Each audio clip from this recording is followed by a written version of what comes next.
Mill-bidu tas-sena d-dieħla 423 ħaddiem ġdid f'Għawdex se jkunu qed jibbenefikaw minn skema ta' €2 miljun li kienet ħabbret lura f'Ottubru permezz tal-Employment Date Programme. Dawn il-ħaddiema se jkunu impjegati minn 170 impjegatur differenti u dawn tal-aħħar se jitħallsu nofs il-paga u nofs il-bolla tal-impjegati permezz ta' din l-iskema ġdida li se tkun mifruxa fuq sena. Dan tħabbar mis-Segretarju Parlamentari Ian Borg flimkien mal-Ministri Evarist Bartolo u Anton Refalo waqt konferenza tal-aħbarijiet li saret fl-ITC Job Center fil-Belt Valletta. Din l-iskema kienet issimplifikat iżjed billi kien mitlub biss li dawk kollha li jħadmu jipprovdu biss il-formola tal-FS3 tal-impjegat.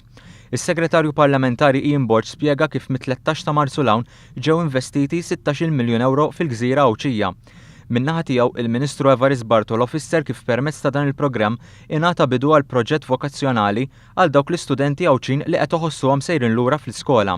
Huwa spjega kif din il-ħidma qed issir bilan li jiġu mejjuna dawk iż-żgħażagħ li mhumiex attivi fl-iskola, xogħol jew f'xi tip ta' taħriġ.